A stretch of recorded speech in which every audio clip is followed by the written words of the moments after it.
कहानी एक बीरबल की अनूठी सजा। मुगल सम्राट अकबर के दरबार में एक धूर्त सेठ था जिसका नाम रमेश था।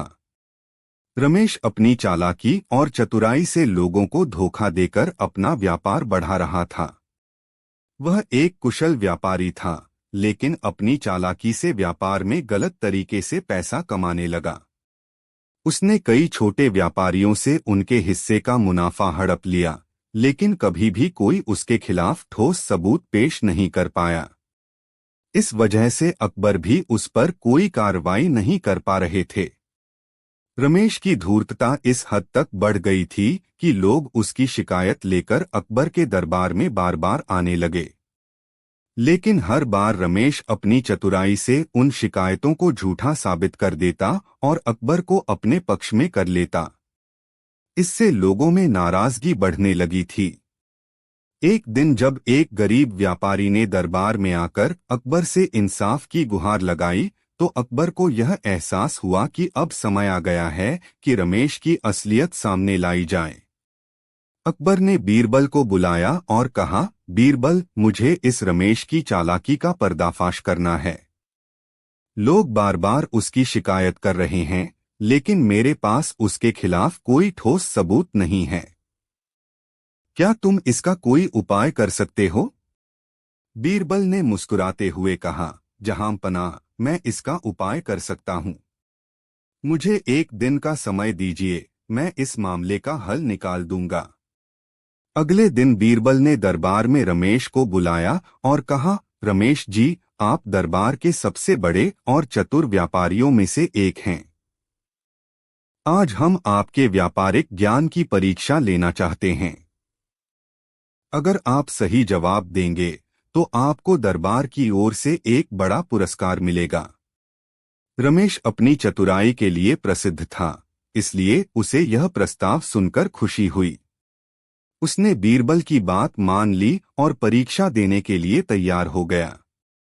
दरबार के सभी दरबारी इस दिलचस्प खेल को देखने के लिए उत्सुक हो गए।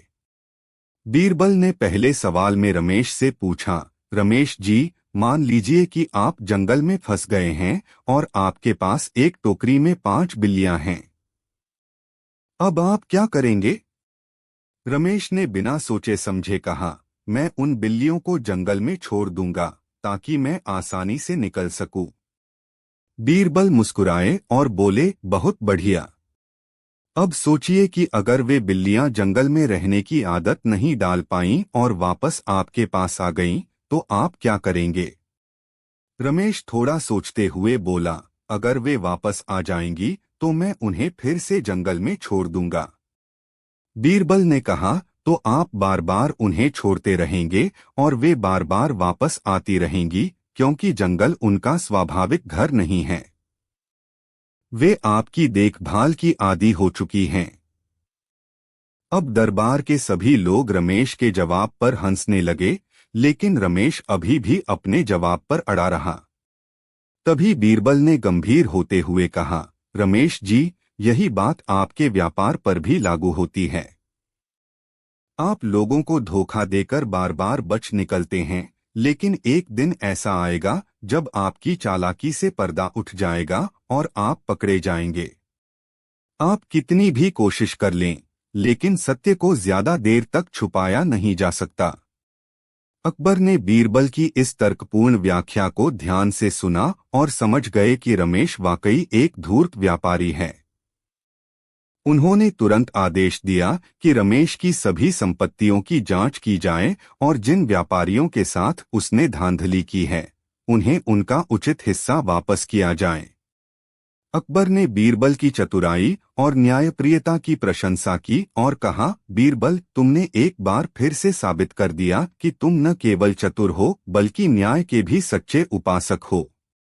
इस घटना के बाद रमेश को सजा मिली और दरबार में फिर कभी किसी ने उसके खिलाफ शिकायत नहीं की। बीरबल की चतुराई और अकबर के न्यायपूर्ण फैसले ने दरबार में शांति और संतुलन बनाए रखा। कहानी 2, अनोखा न्याय। एक दिन अकबर के दरबार में 2 किसान पहुंचे। दोनों किसानों के बीच एक गाय को लेकर विवाद था। दोनों ही किसान दावा कर रहे थे कि गाय उनकी है। अकबर ने देखा कि दोनों किसान अपनी बात पर अड़े हुए हैं और किसी भी कीमत पर गाय छोड़ने के लिए तैयार नहीं हैं। मामला बेहद जटिल लग रहा था, क्योंकि दोनों ही किसान देखने में ईमानदार और मेहनती लग रहे थे। अकबर ने कहा, यह मामला कुछ जटिल है। मैं चाहता हूं कि बीरबल इसका हल निकालें। बीरबल दरबार में आए और दोनों किसानों की बातें सुनी। पहले किसान का नाम रामू था और दूसरे का नाम श्यामू। दोनों ही अपनी अपनी जगह पर सही लग रहे थे, क्योंकि दोनों के पास गाय को अपने पास रखने के कारण थे। लेकिन बीरबल जानते थे कि एक झूठ बोल रहा है। बीरबल ने कुछ देर तक सोचने के बाद एक अजीब सा प्रस्ताव रखा।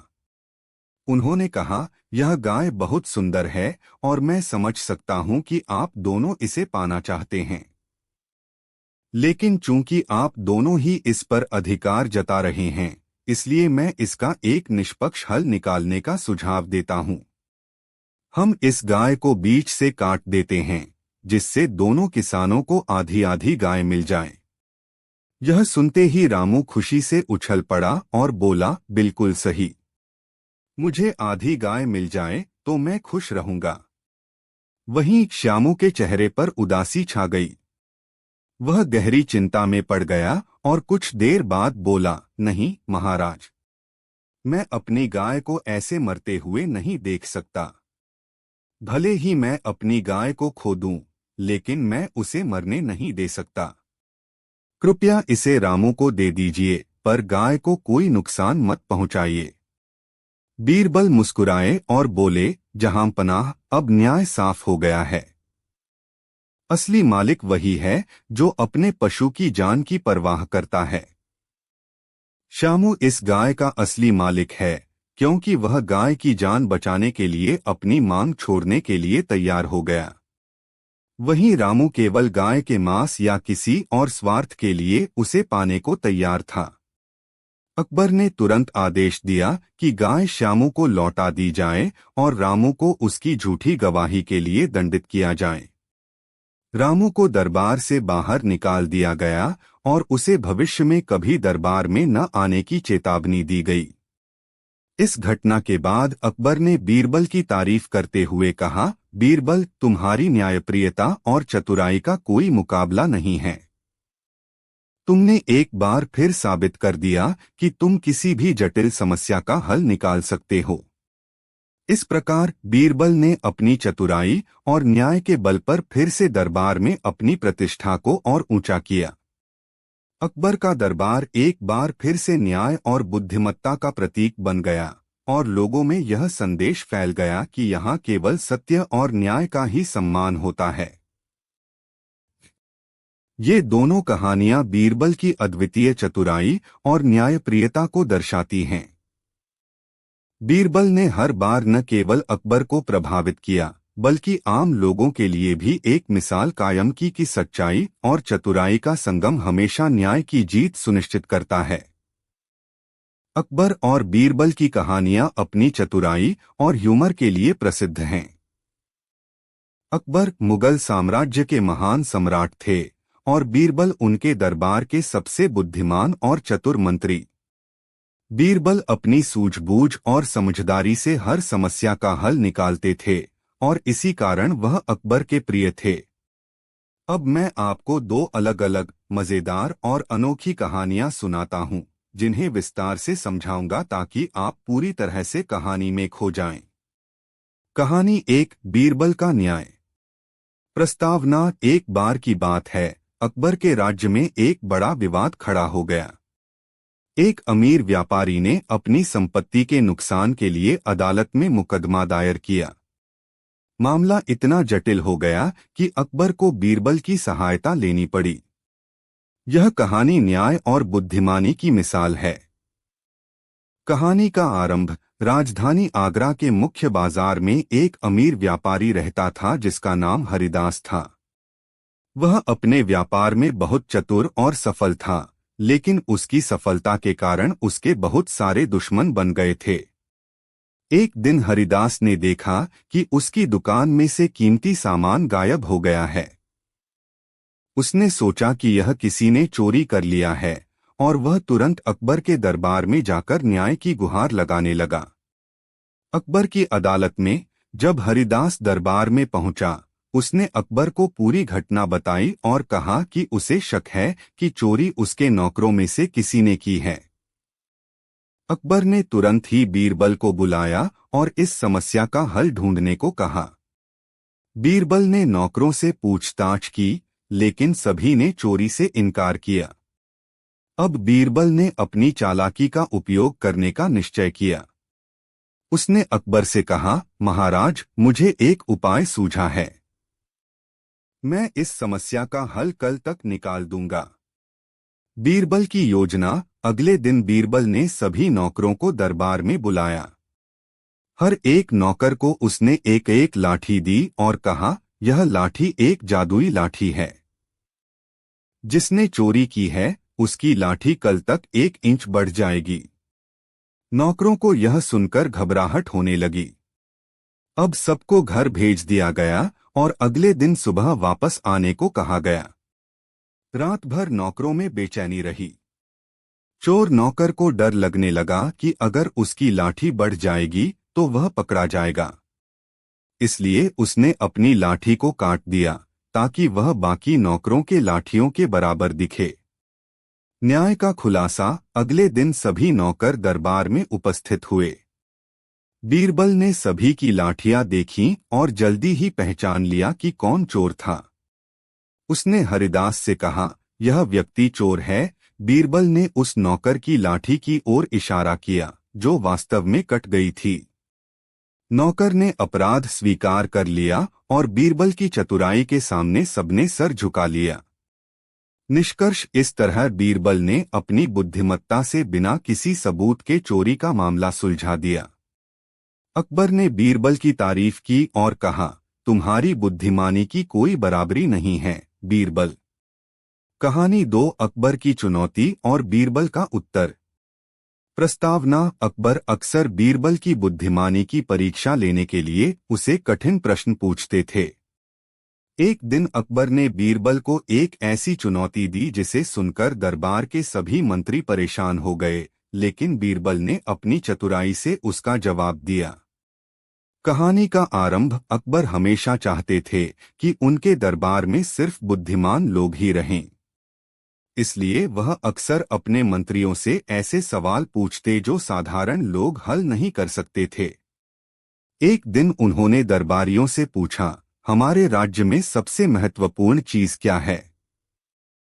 सभी दरबारी सोचने लगे। किसी ने कहा, महाराज, हमारे राज्य का खजाना सबसे महत्वपूर्ण है।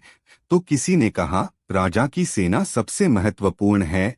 लेकिन अकबर इन उत्तरों से संतुष्ट नहीं हुए। फिर उन्होंने बीरबल की ओर देखा और कहा, बीरबल, तुम बताओ, हमारे राज्य में सबसे महत्वपूर्ण क्या है? बीरबल का उत्तर। बीरबल मुस्कराए और बोले, महाराज, सबसे महत्वपूर्ण चीज न तो खजाना है, न ही सेना, बल्कि यह राज्य की प्रजा है। अगर प्रजा खुश और सुरक्षित रहेगी तो खजाना और सेना भी मजबूत रहेंगे। अगर प्रजा दुखी होगी तो खजाना भी खाली हो जाएगा और सेना भी कमजोर हो जाएगी। अकबर बीरबल के इस उत्तर से बहुत प्रभावित हुए, लेकिन वह फिर भी और कुछ सुनना चाहते थे। उन्होंने एक और कठिन प्रश्न पूछा, अगर मैं तुमसे कहूं कि मुझे सबसे सस्ती चीज दिखाओ और सबसे कीमती चीज भी, तो तुम क्या करोगे? बीरबल की परीक्षा। बीरबल ने कुछ समय सोचा और फिर बोले, महाराज, मैं कल इस प्रश्न का उत्तर दूंगा। अकबर ने उसे सहमति दे दी। अगले दिन बीरबल दरबार में एक गिलास पानी लेकर आए और अकबर के सामने पेश किया। अकबर ने आश्चर्यचकित होकर पूछा, यह क्या है, बीरबल? बीरबल ने कहा, महाराज, यह पानी है। यह दुनिया की सबसे सस्ती चीज है क्योंकि यह हर जगह उपलब्ध है। लेकिन अगर कोई मरने की कगार पर हो और उसे प्यास लगी हो तो यही पानी सबसे कीमती हो जाता है। निष्कर्ष अकबर बीरबल की इस दार्शनिक सोच से अचंभित हो गए। उन्होंने बीरबल को गले लगाया और कहा, तुम न केवल चतुर हो बल्कि तुम्हारी सोच गहरी भी है। तुमने एक साधारण चीज से मुझे जीवन का सबसे बड़ा पाठ सिखाया है। समापन। ये दोनों कहानियां बीरबल की चतुराई और अकबर के साथ उनके अनोखे संबंधों को दर्शाती हैं। पहली कहानी हमें सिखाती है कि कैसे सूझबूझ और चालाकी से किसी भी समस्या को हल किया जा सकता है, जबकि दूसरी कहानी यह दर्शाती है कि जीवन में साधारण चीजों का मूल्य क्या हो सकता है। अकबर और बीरबल की कहानियां सिर्फ मनोरंजन का साधन नहीं हैं, बल्कि ये हमें जीवन की महत्वपूर्ण सीख भी देती हैं।